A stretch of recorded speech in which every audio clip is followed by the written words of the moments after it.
We lived in Lodz, Poland. This is the second largest city of Poland. I was 15 years when the war started. I did attend public school. We were not well off. We lived moderately. I had 5 siblings, 3 sisters and 2 brothers. Nobody survived.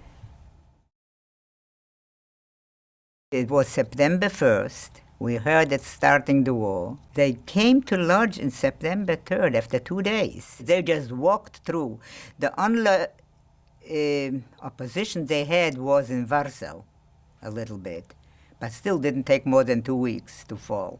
The Jews were already cutting to work. My father had a beard. He had to either cut it off or tie it up to cover it up, because otherwise they tear it off.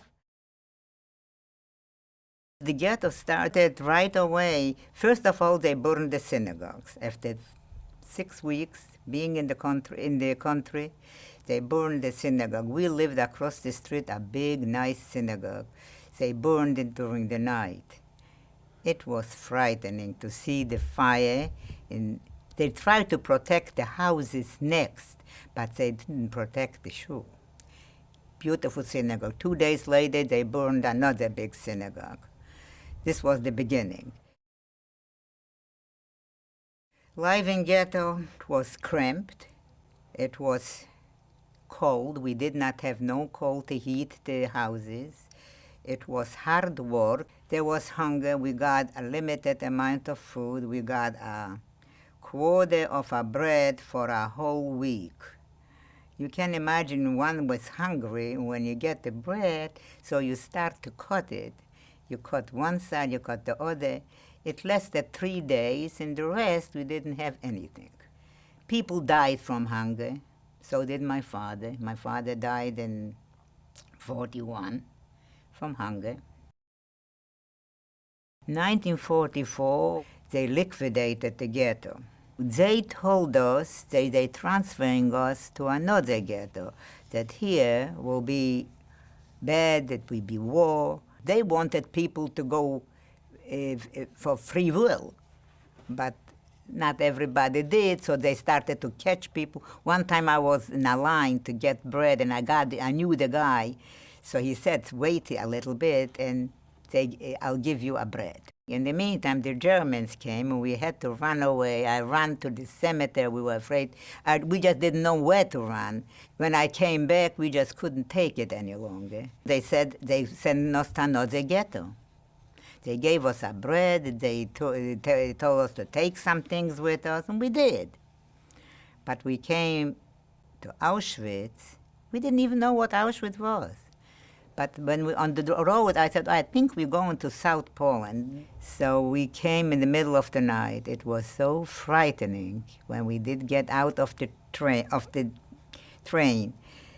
They said, right away they said left, right. The men left, the women separate. Then they started to go to a selection. And we left with a neighbor. She had a small child.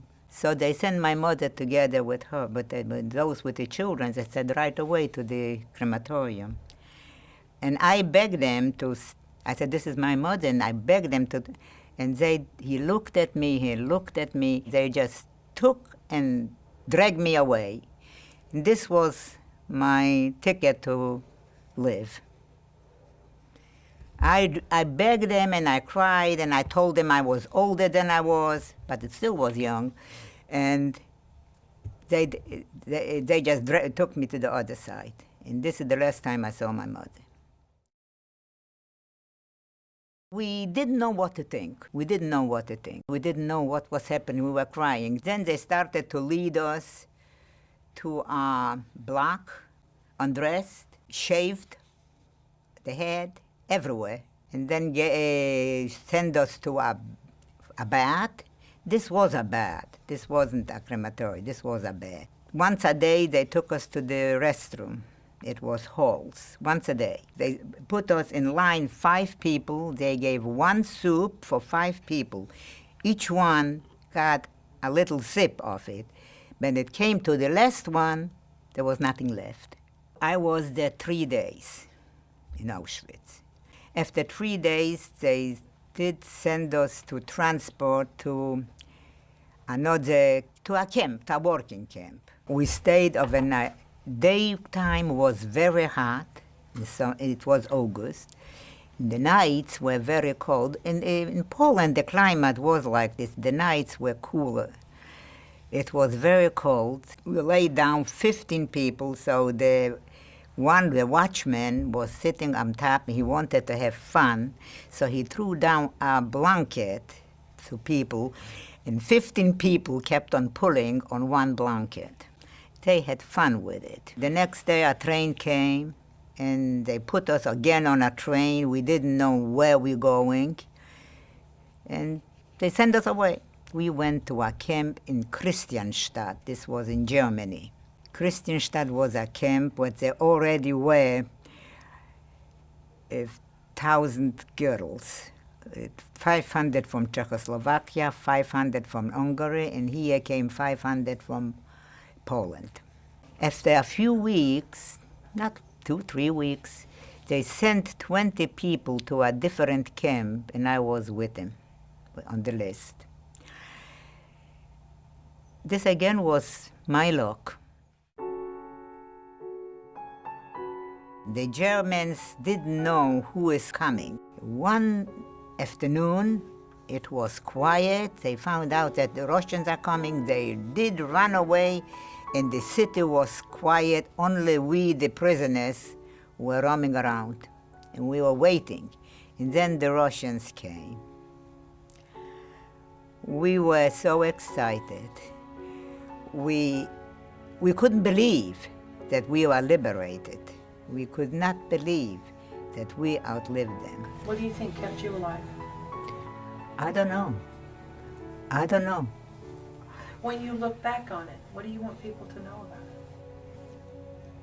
it? What I wanted to know that people can be very cruel, and if people will forget, it can happen again.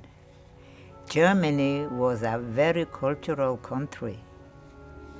The Jews in Germany said they are Germans first and Jews second. They felt very free. There was integration, there was intermarriage, so if it could happen in Germany, it can happen any place.